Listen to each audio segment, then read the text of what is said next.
Hello. Welcome. Dare I say it? No, I won't say it. What are you waiting for? I'm not saying it. I'm not clearing off my desk while I stall because I won't say it. I'm simply not saying it. I don't care. You want me to say it? I don't want to. My pill bottle of antidepressants agrees, okay? Alright, fine. It's good to have you, okay? Damn. Calm down. So today, we're bringing back one of the classic videos on my channel, amassing a whole, 30 views, which, for me, it's about 30 more than I deserve, so every single one of you who watched means the world. But it is Jack in the Box and NBA News mukbang. And the more popular of the two parts I uploaded, the more popular part of the two parts I uploaded doesn't have any sound. Hopefully, that's different here. The reason it didn't have any sound, I think, is because I was plugged into my car. Because I was I had a recall for my car, and my car's a hybrid. And the recall was on the battery, and so in order to work on it, they needed the battery to be at 75% plus. And so I sat in an empty parking lot at my school because during the day they'll just ticket the shit out of you. But there was one charger. I sat there for probably 4 hours because if you do not use the code to pay for it, right, all that, it will charge, but it will be remarkably slow. And a level 1 charger, which is one you can just plug into the same outlet you use for your iPhone charger. A level 1 charger takes probably about 13 hours to fully charge my car, at least. A level 2 takes at most an hour and a half. I was at 0. I got to probably 80% after 5 hours. But yeah. Well, hopefully that doesn't happen again. Damn, even if that's cold, that is good. I ordered this wanting to do this video, and then I realized I have an English essay I forgot to do. And knowing me, I'm gonna make this video long as hell. And so I did that. I did that English essay first, and that took me a little bit. And so yeah, but even though I'm laughing, we're unfortunately starting with some kind of unfortunate news. Not kind of, very unfortunate news. Fred VanVleet, the unsigned free agent, well, I guess the unsigned free agent, the former undrafted free agent, signed with the Raptors, great time there, NBA champion, I think broke the record for contract for an unsigned player, which Austin Reeves might break, but yeah. I mean, not a lot to hate about the guy. All reports, seems like a great dude, works hard as hell, can be frustrating to watch, but a good player. Unfortunately, he tore his Achilles. It sucks. I know. But we are going to discuss some of the other options and the other means that the Rockets can go with. I'm trying to find, there's an exact date in which the Houston Rockets can sign a free agent, but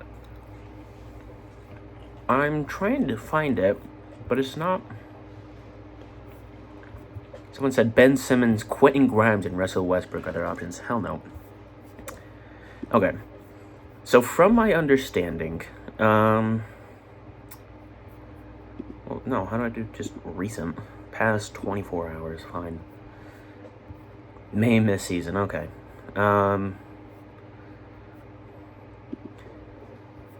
Athlon Sports, do you have it? Trae Young. Okay, so the internet is going wild. From my understanding, since their roster is full, And since they are over the cap, the Rockets cannot sign any players until, I believe, at least until the regular season starts, but at least January? I could be wrong. It could be sooner. I'm not entirely sure, though. I don't want to give you... Oh, does this say Russell Westbrook signed there?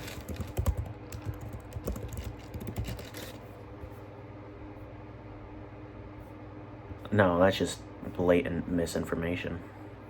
Okay. Everybody's saying Westbrook will sign with the Rockets. Let's just go into some potential free agent signings. Even if they aren't able to go and sign anyone until January, it's still sort of interesting to see. So, the first one that obviously comes to mind, because I just mentioned him, is Russell Westbrook. Now, I would hate that signing.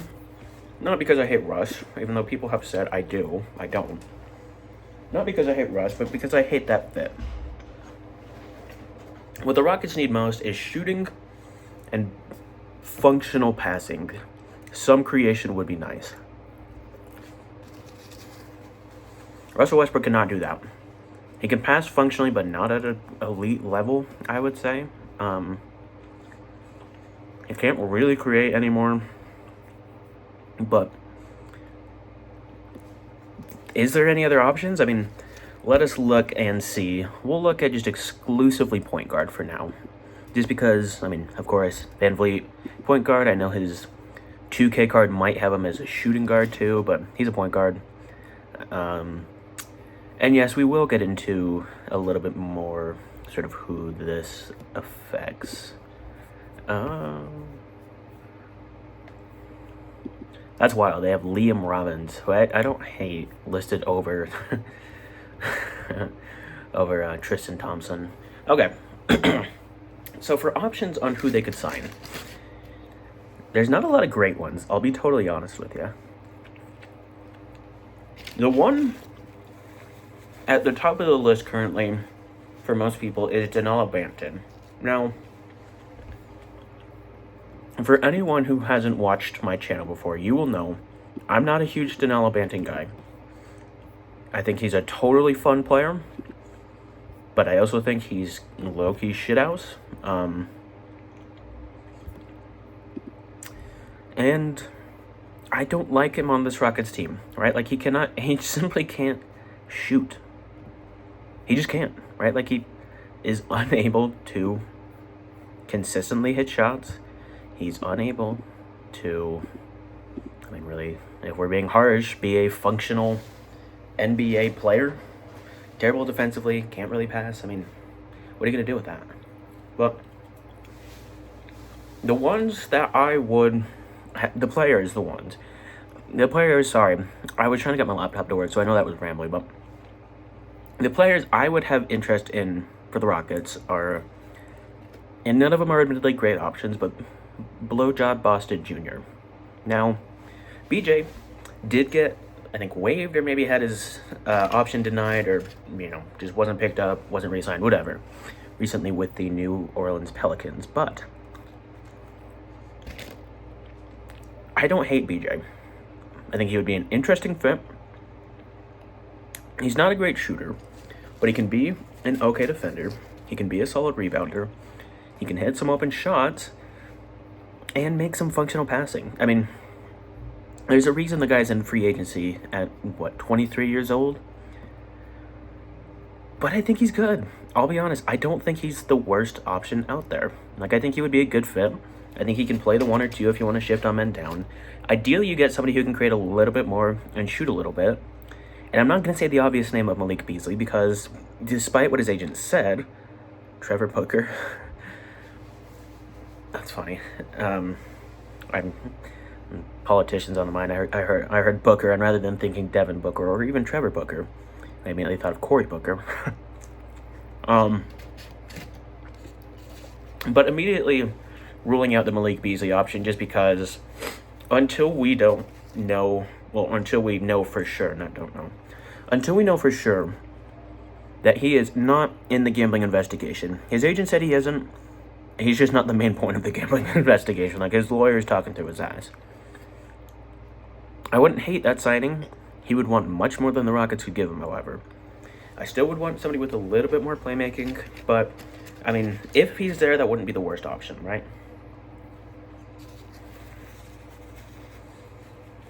Ruling out Johnny Davis. In my opinion, even if he was picked like 7th, one of the biggest draft busts ever, hated the pick at the time, was absolutely fucking right about that. I nailed that shit. Come on now. Let's see here. There's not a lot of great options. I mean, Josh Richardson, he's a guy who can shoot, but not really. He's kind of washed. Was good in Miami and then sort of out.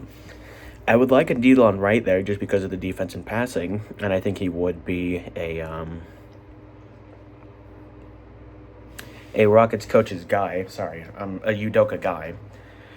But I don't love the fit. He can't shoot and he can't create. Now, don't get me wrong.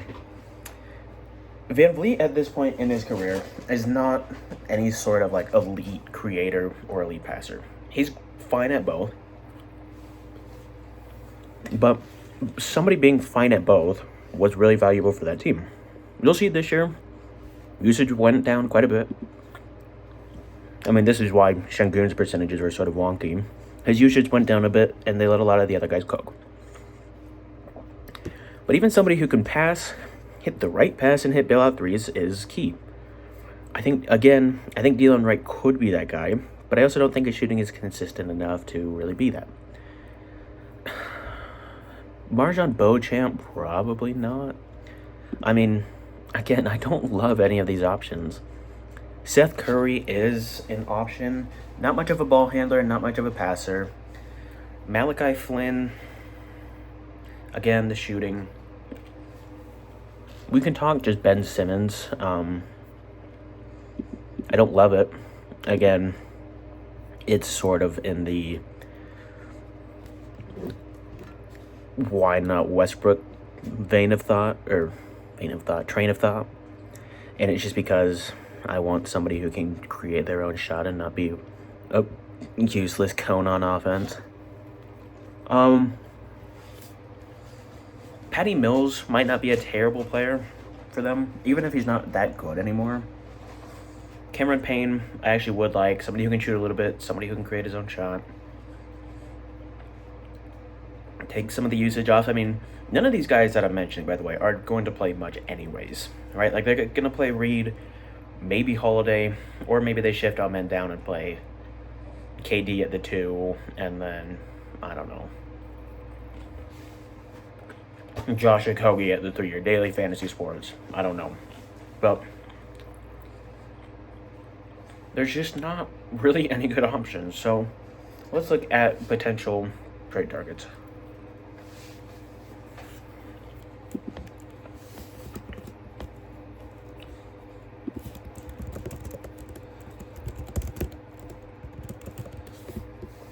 So we obviously saw the Rockets trade a decent amount of their picks for Kevin Durant recently, but the Rockets have probably more than they should in terms of picks. They don't have their own first for a little while, but theoretically they're going to be good. What they do have, however, is an unprotected Phoenix pick, a Brooklyn pick swap in 2027,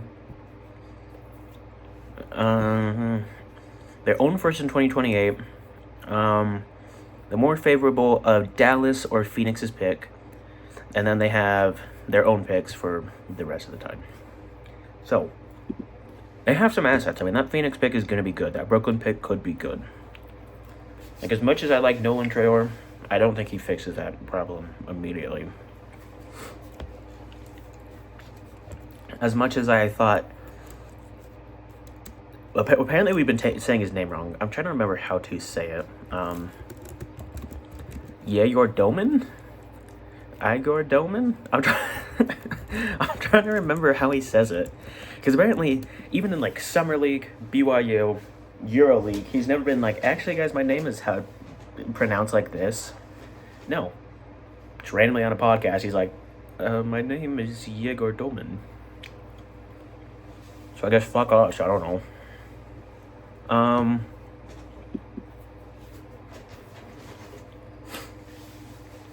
Looking at potential trade targets, they have one of the largest contracts in the league in Kevin Durant, so that might make it a little bit tough, but they do have a bit of cap space, and you're probably thinking, they have cap space, but could they just trade Fred VanVleet? Signed a big contract, 3 years, but somebody will be willing to take that on. Good culture guy, may get back to himself, who knows? The answer is maybe. Fred VanVleet has a no-trade clause, and likely will want to stay for bird rights. I believe if he waives his no-trade clause, even if he stays, it's still no... Well, no, I guess because you waive your no-trade clause when you get traded, but... So, obviously, ignore that part, but...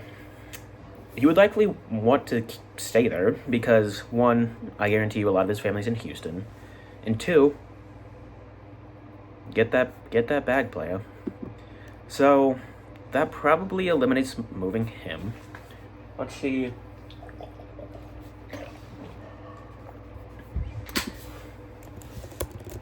There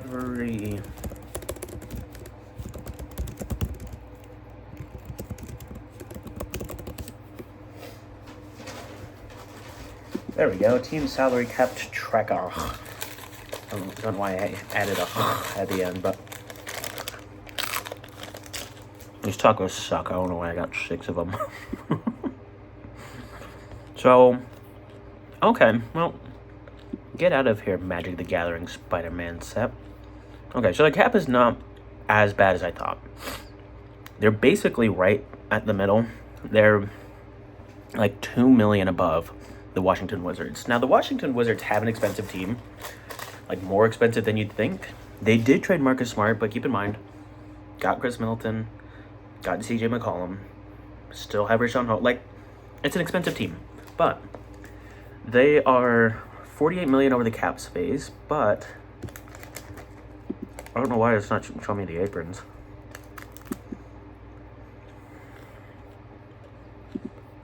Come on. Hey, better.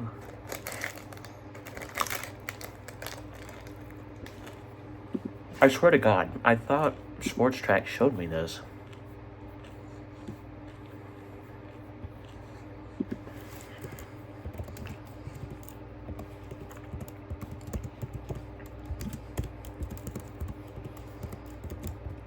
My laptop's about to be greasy as fuck.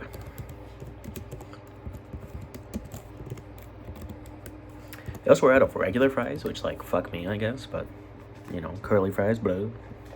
There we go.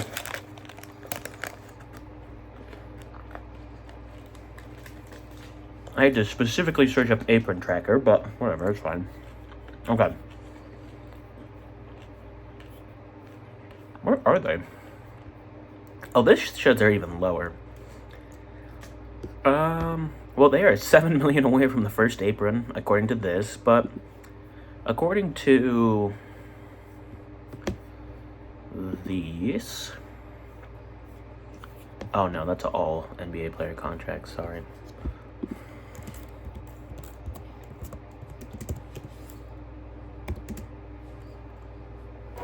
Yeah, Rockets cap space will work.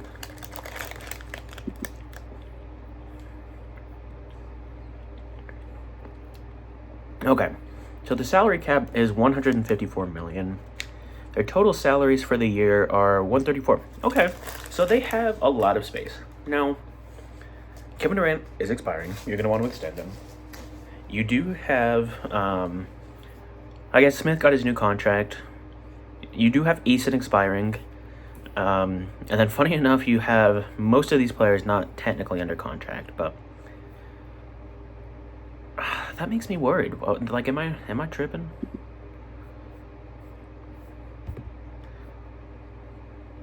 Well, this says they're about 205 million, so I don't know. Not sure what makes this hard is technically they are not over the cap, but also at the same time they are. Okay, well this says that they're 194 million. I believe that. Capsheets.com, I believe that. So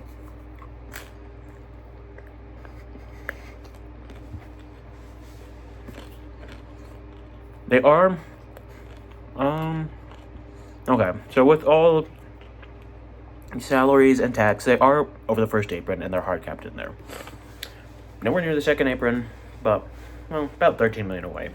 But then they also do have, it looks like, some exceptions, about 6 million in exceptions. They want to do multiple trades, but they have Reggie Bullock, Boban, Jack McVay, funny enough, 2 million. But what that means, and I know I spent like the past 5 minutes eating tacos and just going quiet. What that means is basically if they were to trade for another player, it likely could not be Fran Vliet unless he chooses to waive that clause. And they would have to give up more salary than they're taking, which on its face does not seem like, the worst situation. The issue is they have big contracts and then tiny, tiny, tiny contracts, right? Why does this show Dylan Brooks is still on their payroll? A lot of the guys that they did sign, like Dorian Finney, like Okogie, like Clint Capella, some of the bigger guys, bigger names with a little bit of cheddar to their name, cannot be traded until December. Really, the only options they could trade are probably Tari, maybe Shepard if they're interested in doing that, but they don't have a lot of options. Checking Basketball Reference, yeah, I mean, they could trade Şengün. I don't know why. Damn it. Now there's lettuce everywhere. I'm just putting a rock taco on my table.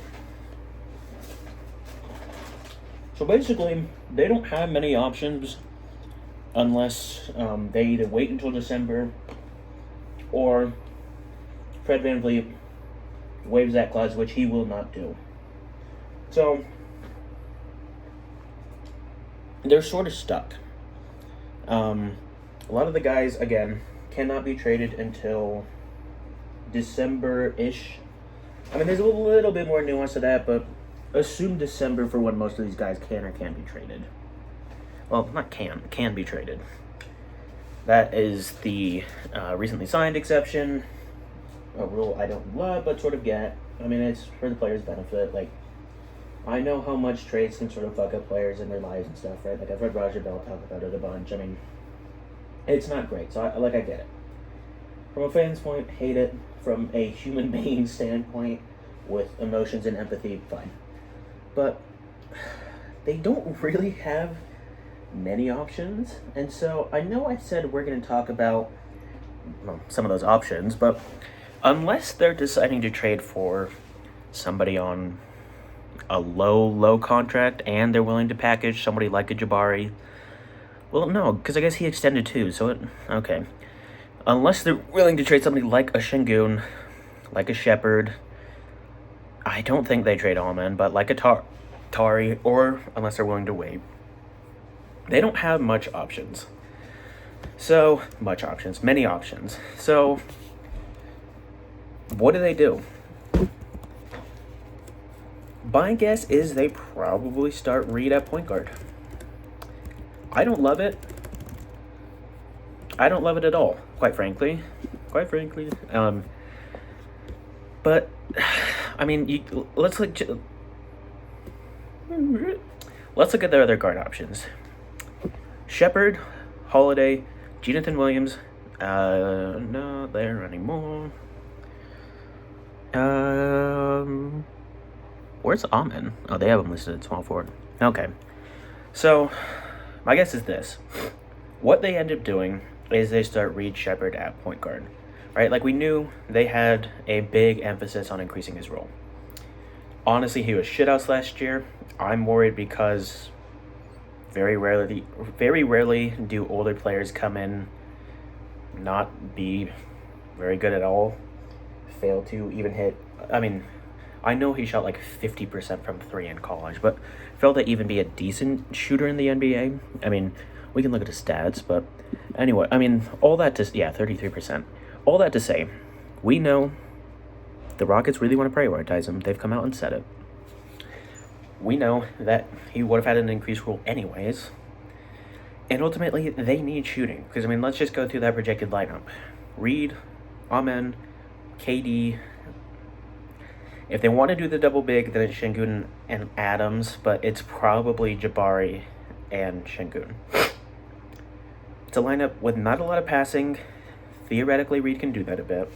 That's a lineup with not a lot of shooting. Theoretically, Reed can do that a little bit. And that's a lineup with not a lot of creation. I mean, Kevin Durant at this point in his career is a play finisher.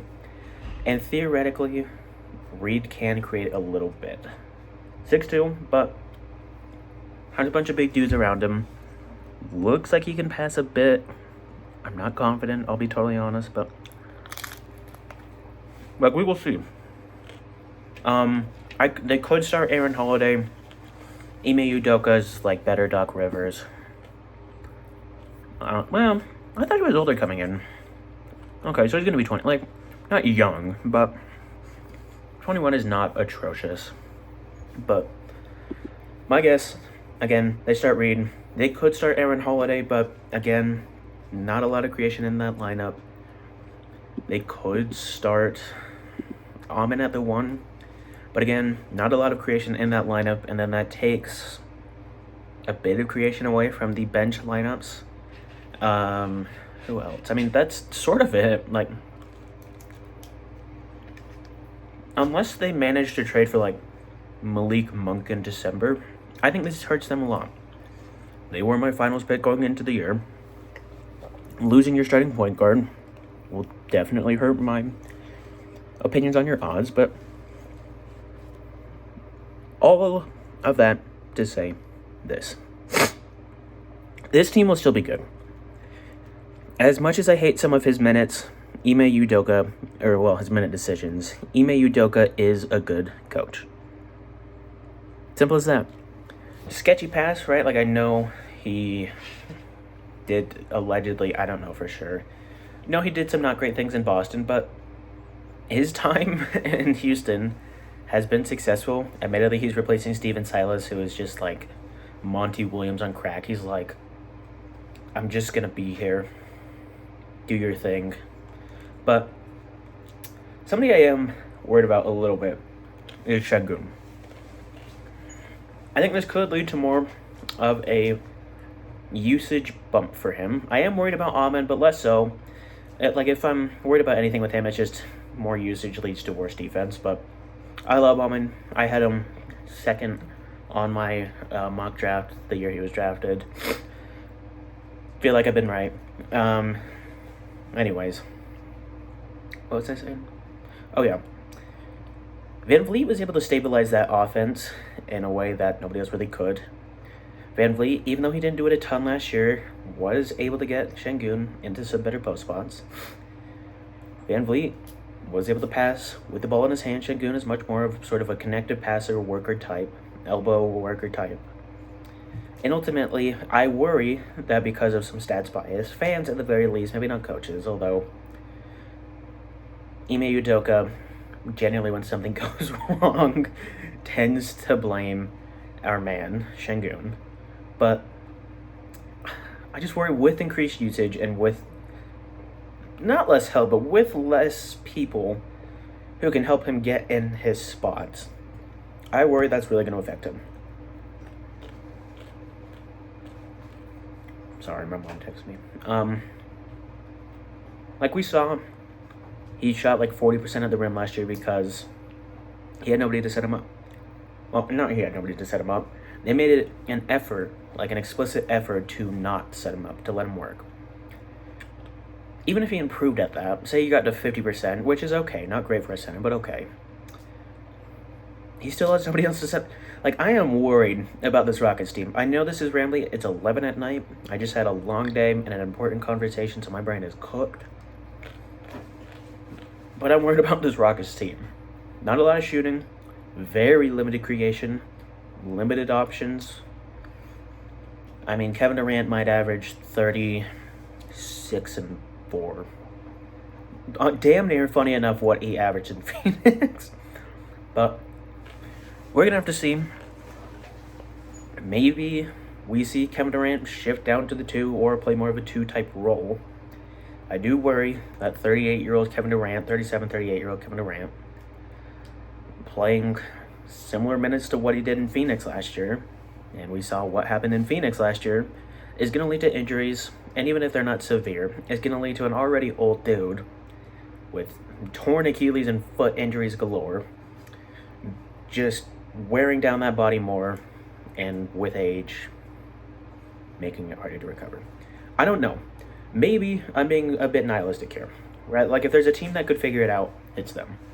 We saw them with damn near no creation nearly beat the Warriors. I know Steph was out. I know that, no, they did beat the Warriors, right? And it doesn't matter. We saw them put up an impressive performance in the playoffs with injuries and limited creation. Fine. I'm gonna have to respond to that. But look, maybe Jonathan Williams becomes something. Maybe Reed Shepard is just Bradley Beal. Maybe Steven Adams is Hakeem Olajuwon. I don't know. But what I do know is this. I think they need some other option at point guard. Even if it's not a great one, I think they need someone. I think their shooting is going to be atrocious. I think this team will be good, but I think there's still going to be valid concerns going into the playoffs and even more just into the regular season in general. But most importantly, I know this. I hope Fred VanVleet is okay. I hope he comes back better than ever. And I hope he's able to come back this season. He won't, but I hope he's able to come back this season and have a positive impact on the Rockets.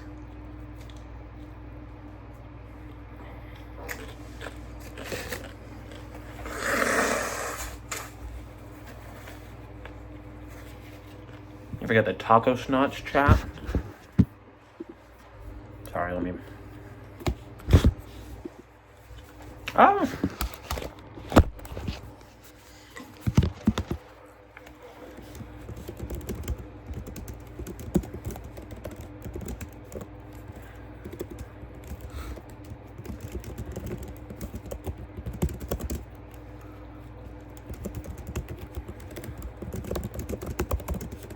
I feel like I'm in that one Steve Carell.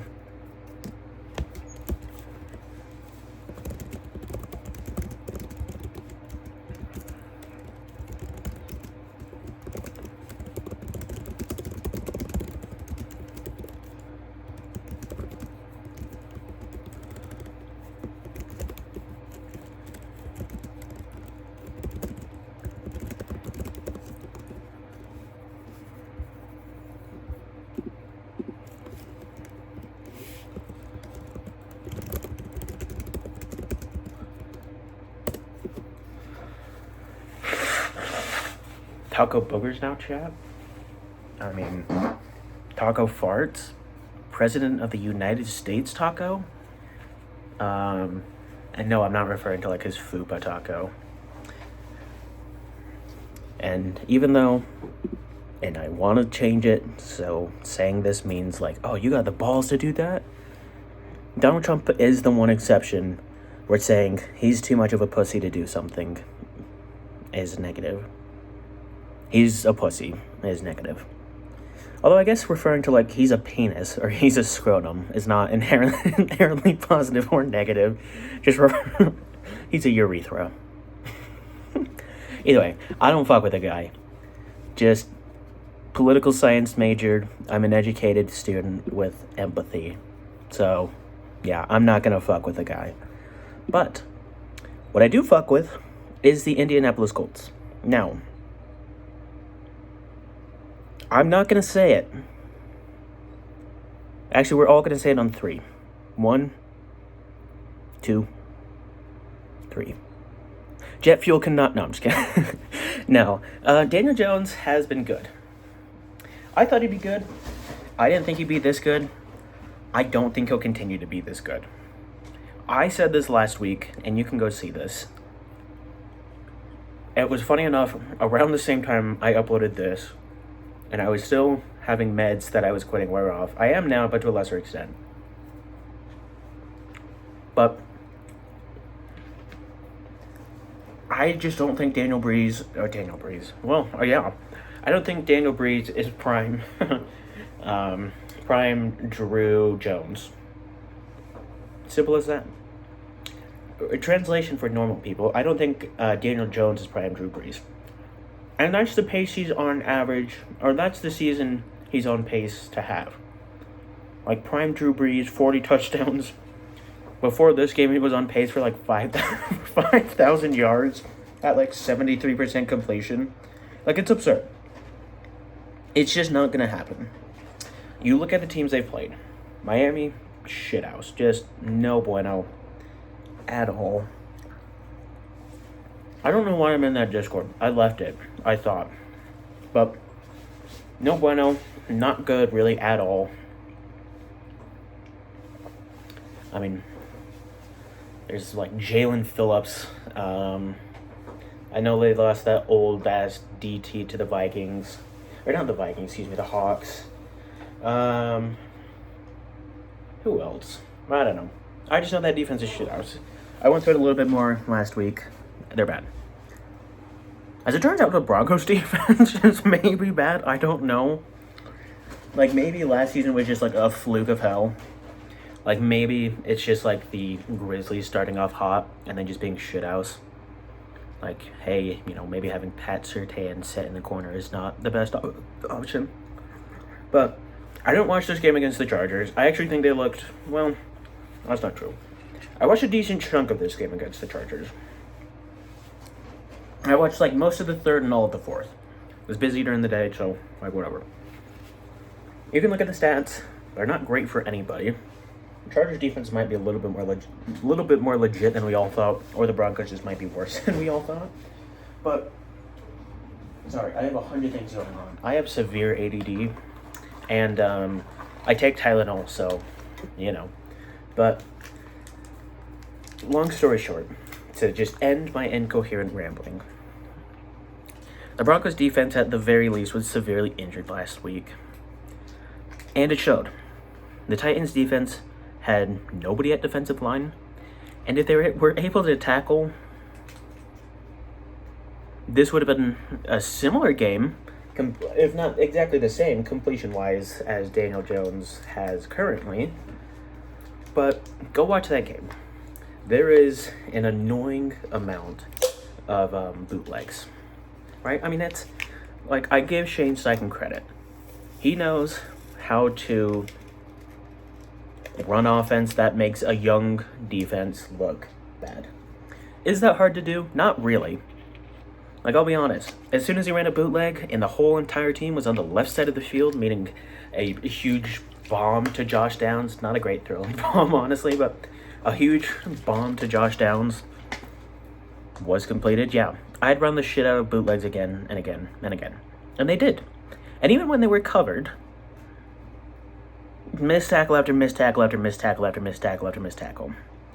I mean, the only person on that defense who looked competent was Snead, and Snead was also playing, it looked like, fairly banged up. That's good. I like Crystal Light. I bought this and I saw it in my sock drawer earlier today and I'm like, I don't know. I did not know I had that. But anyways, all that to say, I love the Colts are 3-0. I don't think this proves me wrong yet in any sort of way. If anything, this is borderline what I predicted. And I know this sounds cocky as hell. But Daniel Jones is not a bad quarterback. I said that last year. I said that coming into this year. I still think we should have prioritized Richardson over him, and I stand by that. I was out on Richardson middle of last year. I'm naturally still out on him this year. But if Daniel Jones is Drew Brees 2.0, What happens after this year? We can't pay him. Simple as that. Shut up. Fucking water bottles. Like, no. He's not prime Drew Brees, he's prime Brady, okay? Get it right. We're likely not going to be able to pay him. I mean, a lot of contracts do lose their guaranteed status at the end of this year. But if he is Drew Brees and we have a good year, Chris Ballard's going to stay, and Chris Ballard's not going to cut his guys. Simple as that. I know this is a very nihilistic look onto the year, but unless Daniel Jones is willing to take a small contract and he is Drew Brees, or Daniel Jones is just normal, this season isn't going to lead to much. My prediction for the season was first round, second round exit. This team did improve. As crazy as it sounds, Bortolini might be better than Brian Kelly consistently. I thought so last year, but there was some sketchy moments. And Matt Consalves might just be Quentin Nelson 2.0. I don't know, okay? I don't know. All I know is Steve Spagnuolo, the offensive line coach, is not getting paid nearly enough. Simple as that. That guy is just apparently the GOAT. I don't care that Blake Freeland has not been very good, despite us being told, oh, he's a development project, but he's going to be great. Obviously, he's injured. Hope he can come back and be fine. I don't love Jalen Travis, but I thought he fit a need, so I didn't hate him being drafted at the time. But this Colts offensive line may not have improved, but at the very least, it's holding on to its own, which is something I got wrong coming into the year. And something that, who knows, might affect my predictions. It probably won't, because I thought this O-line was going to be okay. I didn't think it would be great, although we have not played against any sort of real pass rush, and the Broncos had one healthy DT, and he was playing through an injury. Whatever. Neither here nor there. Where even was I? I'm sorry. I have such bad ADD. It's late at night. I'm tired. But long story short, as sure as I am that the sun will come up tomorrow, and honestly, with this world, that's not very sure. Or with the state of the world, that's... Fuck. Now I just sound like a complete eclectic. Well, eclectic, that's not... I'm dumb. You know what? I'll say it. I'm dumb. As I take vitamins to hopefully help with my stupidity. Hard stop. Reset. Dribble out to the 3-point line. Pass it to the point guard. Reset. Daniel Jones is probably a better quarterback than most people thought. Did I think he was Drew Brees? No. No, of course not. Did I think he was also the worst quarterback in the league? No. Right? I mean, I watched probably more Giants games than I would like to admit the past couple years. And I saw him. Tough dude. Dude who cared. Dude who evidently played hard. Just didn't have the talent to make up for some of the situations he was put in. I think his receiving room was fine. I think his O-line was bad, but not as bad as people make it out to seem. But ultimately, Daniel Jones is not the worst quarterback in the league, and I think that's made this abundantly clear. The national media pundits who were predicting 3 wins for this team are morons. This team just objectively improved. I mean, 90% of quarterbacks in the league are going to be better than Anthony Richardson, at least last year. We signed Daniel Jones. We improve our secondary. What else do you want? Like, I don't... Well, I mean, there's 100 other things I want, but...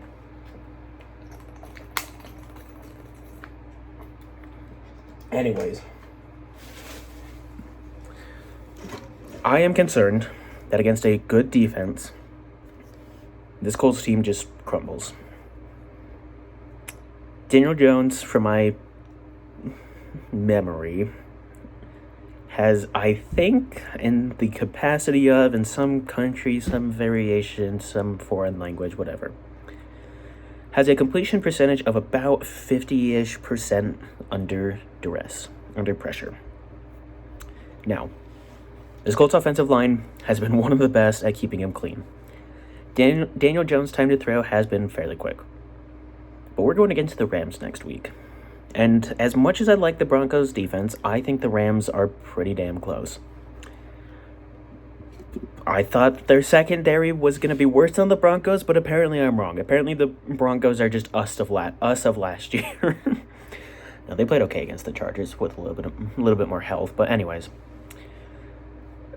Sunday's going to be a real test for the Colts. We'll check the injury report. And, it's Monday. We got time, but... do we play the Rams next week? The week 4 injury report probably isn't out. Colts. Yeah, we do play the Rams. Okay. Let's just do... I paid for premium. Let's just do a quick scan of the Rams defense on PFF.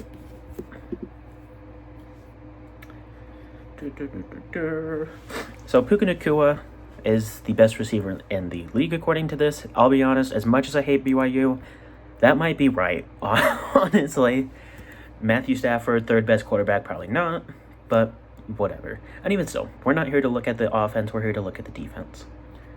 Apparently Tutu Atwell is the worst receiver in the league, and Rob Havenstein is just old, I guess, which, maybe not all that inaccurate. But let's look at their secondary. The teams that the Colts have played against have not had great secondaries, or they've been injured. This is a secondary that can press, simply put. This is a secondary that can take away basic slant routes, that can take away basic plays, basic screens. They're a good secondary. Their best ranked CB is Quentin Lake. 81 defensive rating, 70 run defense. Sorry, I don't have my glasses. 42 pass rush, whatever. They don't run an absurd amount of CB blitzes. And 86 in coverage.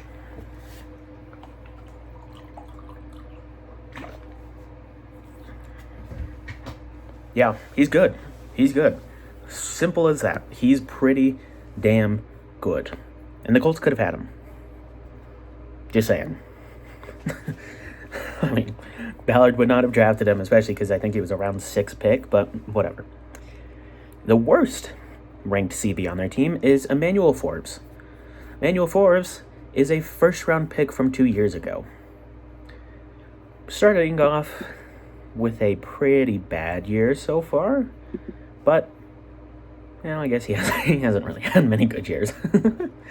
But even as the worst ranked CB, I say CB rather than cornerback because I stutter, and then sometimes it sounds like I'm saying quarterback because I don't say my T's because I'm from Utah, which is funny because the name of the state we say T's with, but whatever, I digress.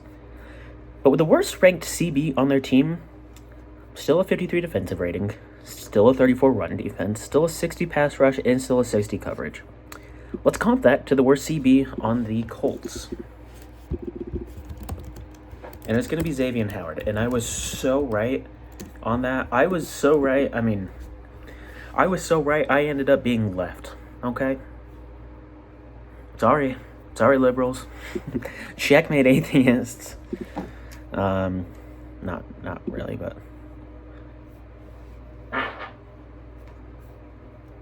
That hurt a little bit. I'm not gonna front. That was not a pleasant feeling. Okay. The Colts' worst... I was right. The Colts' worst ranked CB is 4th away from being the worst in the league. 42 defensive rating, 52 run defense, 41 in coverage. Mind you, the Rams' worst is 53, 34, 60, 58. Okay? This is a good-ass defense. Let's look at their defensive line. Kobe Turner, 64th ranked defensive lineman in the league. Younger player, drafted 2 years ago now? What year is it? 3003? Oh, okay, cool. I don't know where I was going with that, but Kobe Turner, ranked fairly high. I mean, 61 defense, 61 rush, 69 because it's funnier. 69 pass rush, 60 coverage. I mean, I think I want to say he's a defensive tackle. Could be wrong, though. Doesn't really matter. I'm just interesting why his coverage would be that high. Ty Hamilton is their worst, and Ty Hamilton still, and he was just drafted, and, you know, D-line takes some time to be decent. But even at his worst, he is still better than somebody the Colts have given pretty significant snaps to, and Adetomiwa Adebawore. Fucking nailed that name. You can go fact check that shit. And smash that shit out of the park, dude. Come on now. He has played 45 snaps so far, when the years before he didn't. Ty Hamilton, sorry, I'm sure you heard that again. Ty Hamilton is where? 46, 49, 54, and pass rush. I should say 46, 47. As a whole in defense, 49 in... No, that's run defense. Okay, 49 in run defense, 55 in pass rush. None in coverage, DT, right? Not good. Not good. But hasn't played a ton of snaps, 24 snaps. Played similar amount to Adetomiwa, who has gotten more snaps than I think we probably want to admit, but whatever.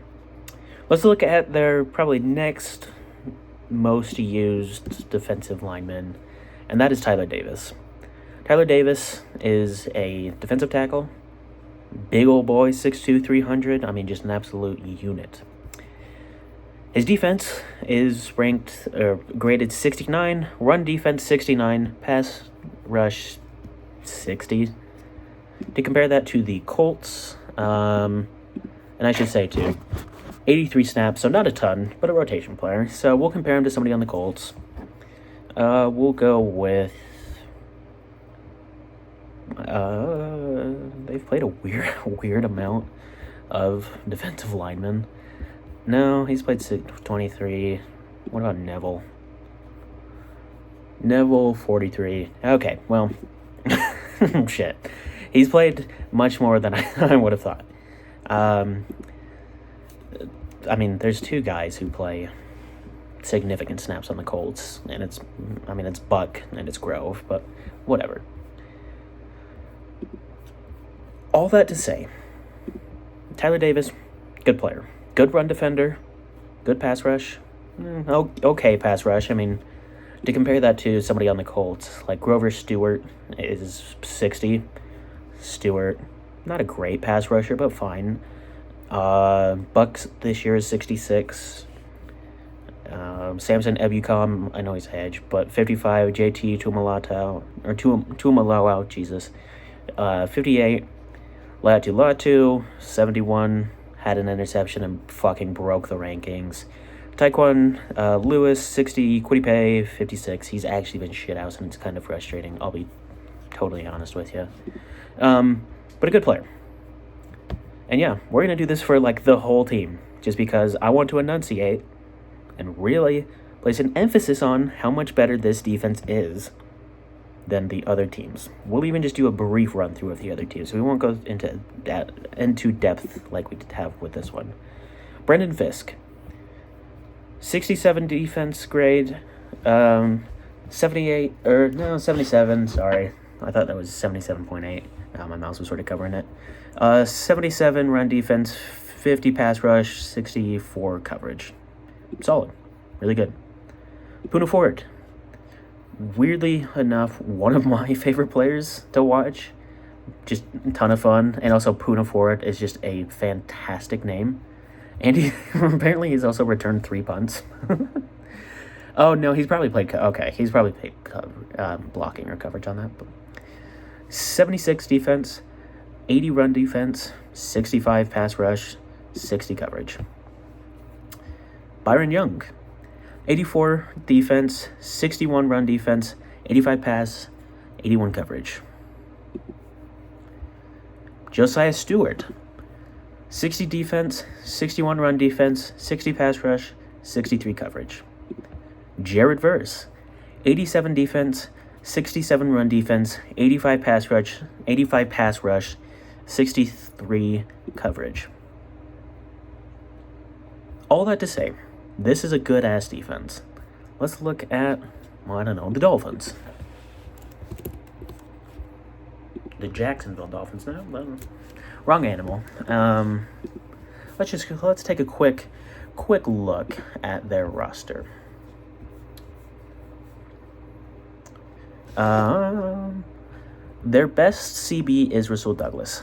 70 defense, 70 run defense, 70 coverage, like just a totally fine player. Storm Duck, 43, 61, 40. Rotation player for them. Jack Jones, 57, 91 weirdly, 60 pass rush, 45 coverage. Ethan Bonner, 60, 60. I guess I should say Storm Duck, been injured, but 29 snaps. Cornell Armstrong, 13 snaps. Rasul Douglas, 161. Jack Jones, 192. Who else? Jason Marshall, 28, 41, 48, 24. 63 snaps. Minkah Fitzpatrick, 67, 64, 70, 64. That is in comparison to, as of course I accidentally shut the Rams page, but that is in comparison to Cameron Kinchins, 57, 80, 72, 79.2, 56, 54, and 56, 85, 52, 40, 48, call it 47.9, whatever.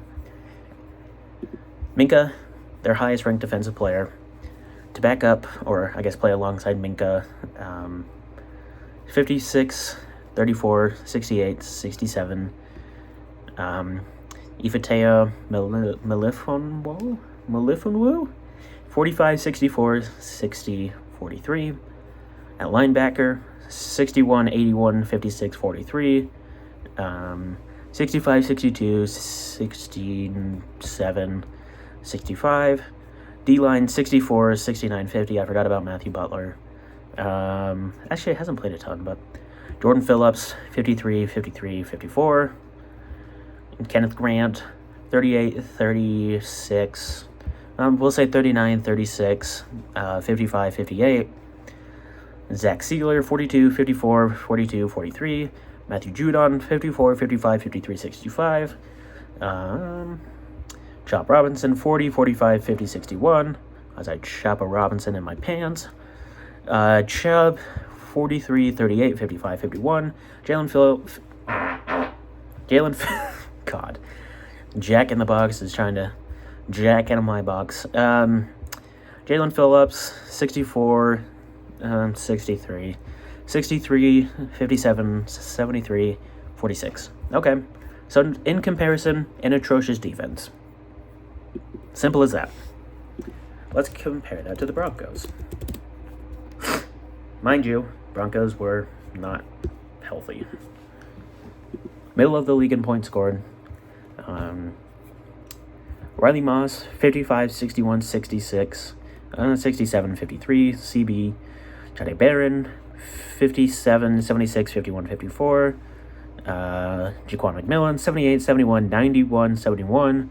Pat Surtain, been injured, 50, 60, 66, 57.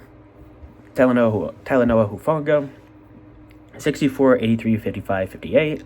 Brandon Jones, 57, 68, 55, 54. Special teams mostly. Singleton, 45, 54, 55, 43. Justin Trenard, 73, 84, 73, 51. Jordan Jackson, 53, 51, 58, 60. Zach Allen, 58, 59, 60. John Franklin Myers, 62, 58, 67, 58.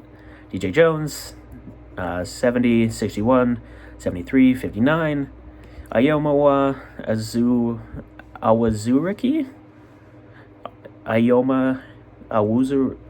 Awazuriki? Awazuruki? I don't know. I mean, I do want to say these names right, but I feel like I just might have a predisposition to say them wrong. Like, I grew up in a very white state. Forgive me. The most complex name I heard growing up was, like, Josiah. DeAndre Tillman, 64, 73, 59, 48. Jonah Ellis, 56, 54, 66, 40. Nick Benito, 76, 54, 85, 67. Jonathan Cooper, 63, 68, 73, 36. Okay. So as I feel like I've admittedly it's going off one source, which in most things I don't like doing, but PFF, the fucking NFL uses it. I don't take much issue with using it. I'd get into more advanced stats. I did that a little bit in last video, but it's a fucking Jack in the Box mukbang and me just yelling at you about sports, like, piss off. So look, this is going to be a big test for the Colts. I mean, Colts currently leading the league in points scored. Daniel Jones is ranked as the sixth best quarterback.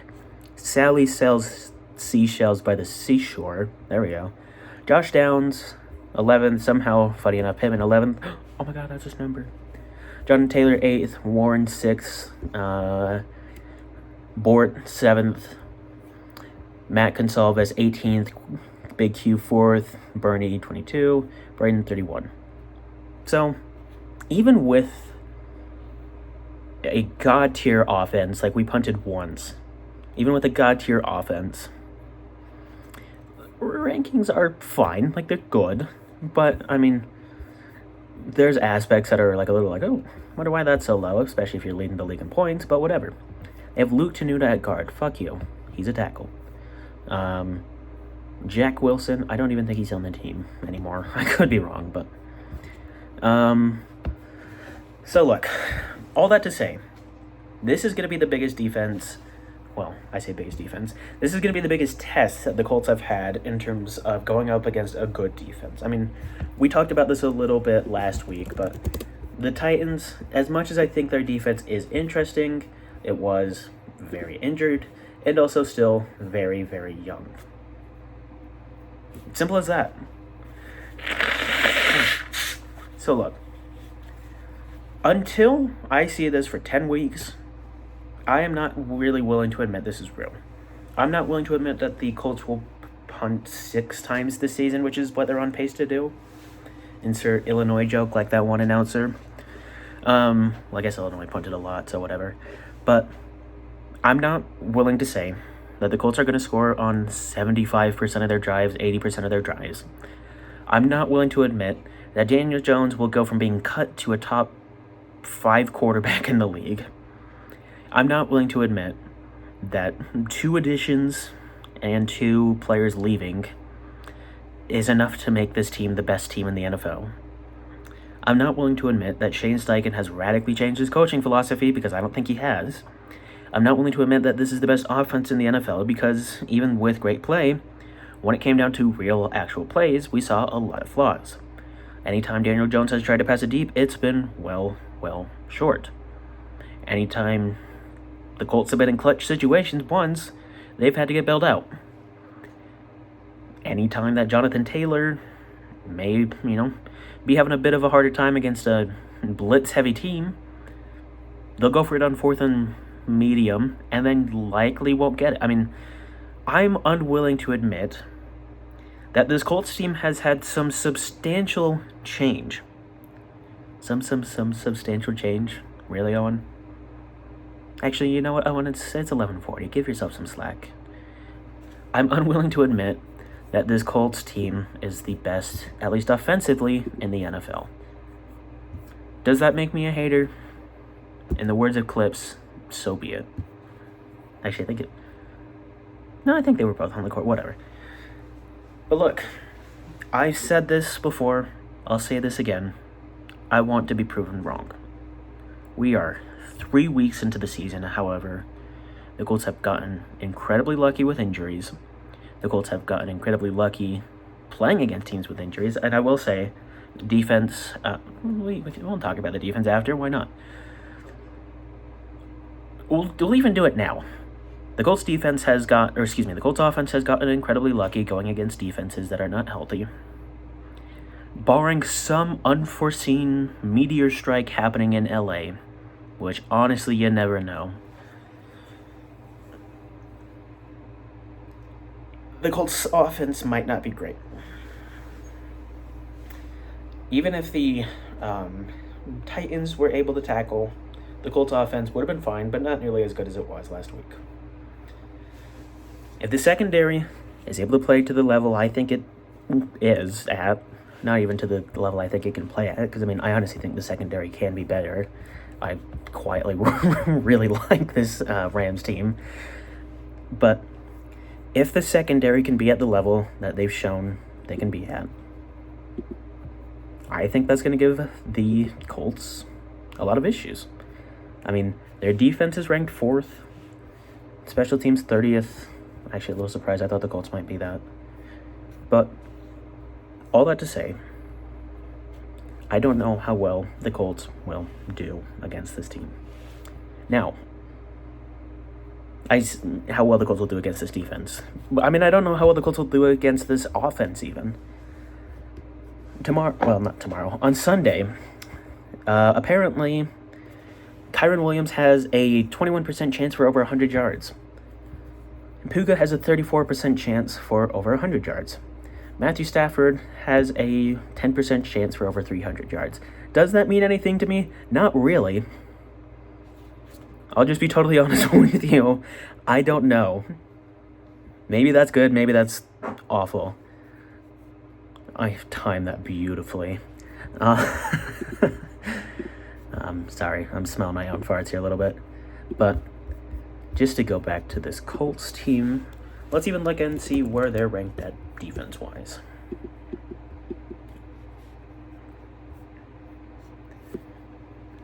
Defense tied for 15. Okay. Mind you, we played against the Titans last week and the Dolphins. Okay. Let's quickly go through this Colts defense. If you're watching I love you, marry me. If you're watching now, I will have your seed. I'm sorry. I'm sorry, that's so gross. So, Colts defense, I said it at the beginning of the year, has worried me. Kenny Moore might be cooked. As he was walking, he got injured during the game last week, and as he was walking off the field, he gave to his family, his partner, somebody he knew in the crowd. Thumbs down. Kenny is a very optimistic guy. Go look at the man's Instagram page. Kenny is a guy who is willing to fucking fight God if he was on the other side of the line of scrimmage. Alright? Kenny is a guy who cares. Kenny has played through injuries in the past. Kenny went to the sideline and tried to play, or at least made an effort to convince the trainer to play. No. Had to go back into the locker room. Charvarius Ward looked like he got injured. We'll look up Kenny Moore. The Colts are maybe the worst team in the NFL with injuries, but Kenny Moore won't suit up for Colts for a couple of weeks. Okay. So the Colts have signed Mike Hilton. I saw that. Whatever. If it means that Xavier Howard can get off the field, okay. Put in Keydre and Callaghan. I didn't even know we had him rostered. We probably don't. Maybe Jalen Jones can get healthy. Put in Jonathan Edwards. Put in Chris Lamons. Fuck it. Put Trey Washington. Put Daniel Scott in at CB. Why not? He's earned it. Dude's fought like hell to be here. All that to say, I'm worried this Colts defense is very injured. I'm worried this Colts defense is very bad. I'm worried I was right about Lou not being the guy, his mad scientist moniker being overrated. I didn't hate the hiring at the time. He's probably who I wanted second most. What I wanted most was just Gus Bradley gone, which I'm sorry. I've heard he's a lovely guy. But all that to say, This Rams team has been cooking. They are ranked the second overall offense in the league. They hung 26 on the Eagles. Rams scores. They hung 33 on the Titans. That's still such a gross game, dude. And they hung 14 on the Rams. Or not the Rams, 14 on the Texans. Like, it's evident they've come back and been fine. Matthew Stafford, again, we are 3 weeks in. Not the third best CB in the league, but a good player nonetheless. Oh, here we go. Somebody on Colts Wire posted something about Kenny Moore. It's okay. Just saying he's expected to miss multiple weeks. Let's look at there he is. Ford. Also, I think Mooney. I know I talked about this a little bit last time. I think Mooney is just a nickname, but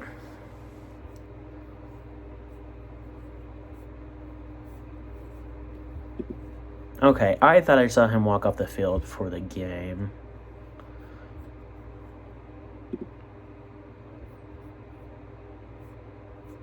Okay. Well, thanks, Joel Erickson. I know Steichen said his injury is not significant. Steichen has said that for every single one of Daniel Scott's injuries, and the dude, I don't think, has played a regular season game. Alright? I'm sure he's a good dude, but my word, he fucking sucks in press rooms. That man is maddening to hear talk in any sort of public setting. I want to drive a fist through my computer anytime I hear him speak. I'm sure he's fine as a dude. Don't get that twisted. I'm sure he's great. But he comes off as such an annoying cocky prick. Sorry. I won't just say annoying cock. Because no such thing exists. But all that to say, I don't think Shane would tell us if Kenny got shot in the back of the head, JFK. Well, I guess it was worse. Whatever. I don't think Shane Steichen would tell us if he got magic bulleted. Okay? I don't think Shane Steichen would tell us if he knew what was wrong with Trump. I don't think Shane Steichen would tell us if he knew who shot JFK. I don't think Shane Steichen would tell us if he knew the secrets to the pyramids. Alright? Simple as that. All of that to say, though, I am worried about this Colts defense and their health. The best offense they played against was the Broncos offense. A little bit of injuries there, nothing terrible. And they got cooked, right? Like, they got torched. They got fried. Let's just quickly go through and see some of the grades for the Colts. Mekhi Blackmon, 65, 80, 61. I don't know if I believe it yet, but he's been good. He's been better than I thought. I'll fully admit that. John Edwards really hasn't played much. Mooney, Charvarius, whatever, Ward, 77, 64, 78. Rodney Thomas. Oh, sorry. Dyslexia. I mixed Cam Bynum's and Rodney Thomas's spot, and I'm like, Jesus, Rodney, calm down. Cam Bynum, 78, 66, 51 pass rush, 77 coverage. I should say, I know I'm just giving straight numbers. The order is defense, rushing defense, pass rush, coverage.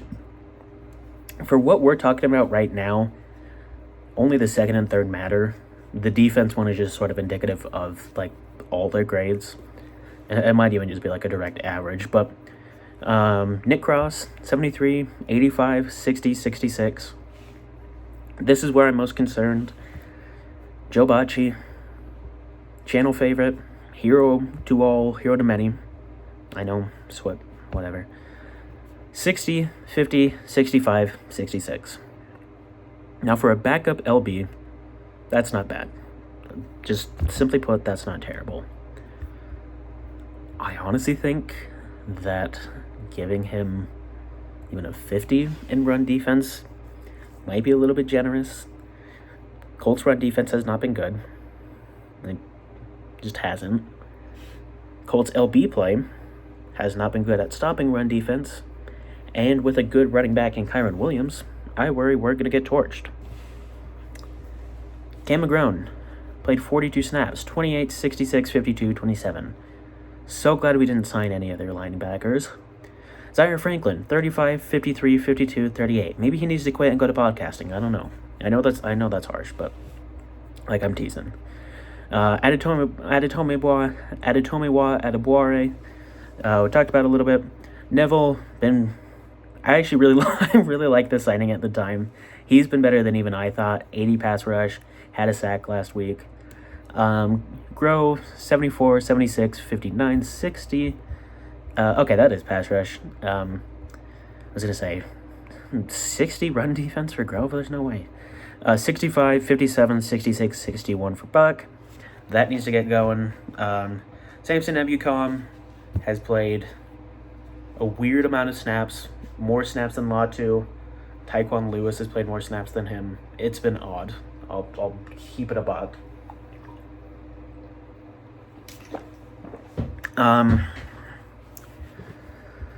Whom else? Samson, we just did Samson. Latu.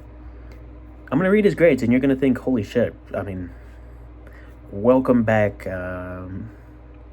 Julian Peppers. I don't know. Bruce Smith. Welcome back, Bruce Smith. 92 in defensive rating. 81 in run defense. 71 in pass rush, and 94 in coverage. Now, you're probably thinking, is dude just a monster? No. In fact, he's not. He's played 70 snaps. I think he's been in coverage 2 times, and one of them was an interception thrown right to him. And he's being overplayed. Guys like Taekwon, Quinnipiac, Samson are all being played over him. I don't know what's going on. I know that Lou is very Doc Rivers coded and really likes his veterans, hence why he cut any young, promising players we had and signed Xavier and Howard over them. But I'm worried. Chat, I am worried. I'm worried that Taekwon Lewis has looked good. Taekwon Lewis, I've watched for years. Fine when he was younger. Now he looks good. I don't think 32-year-old Taekwon Lewis is going to have some career resurgence. I just don't. So look, we are 3 weeks in. Maybe this is my brain being just very NBA pilled, right? Like, maybe sustainability means fuck all in the NFL, right? Like, who knows? Like, if a player scores 80% of the time in the NBA, we all say, okay, well, welcome back, Wilt Chamberlain, or enjoy your hot streak, Dalton Connect. So look, maybe I'm NBA pilled. All right, sport I love, sport I watch most. I don't watch much NFL outside of it. Well, once the NBA season comes around, I don't watch as much NFL. I do watch a decent amount now. Like, I watched the game tonight. Solid game, fun game. Tonight being the 22nd. But all in all, I'm worried about this Colts team. I know so far I've ended up with egg on my face. But if this Rams defense is healthy, which all indications say they are, if this Rams secondary is even healthy, all indications says it is, if this Rams defensive front is healthy, and all signs point to yes, then we might be cooked. I mean, let's just even look at their week 3. Braden Fisk, questionable for the game, should be back. Nick Hampton, illness out, he should be back. But yeah. Okay, so all signs point to they are healthy. Okay. We will see. Look, I don't believe in saying this, but I believe in saying this, especially if it's something I care about and I have a negative take on. I don't believe this Colts team is the greatest offense ever. I don't believe Daniel Jones is a top 5, top 10. I think he's at best a top 15 QB in the league. If that. I mean, the 15th best QB in the league might be Jalen Hurts. Simple as that. But, anyways, I'm worried. I am. I'm not planning on streaming this game on Sunday. I'm going to be out of town. I'm going to be with my family. Heaven forbid. I'm going to do my best to watch this game. Expect an upload probably around this time next week. But, yeah. Either way, be it that the Colts score 3 points or they score 300, this will always stay the same. I love you guys. I appreciate you. Hopefully more vids coming soon. My schedule's eased up quite a bit, and so Monday, Wednesday, you should be able to get more vids from me than you usually do, which is usually when I upload anyways.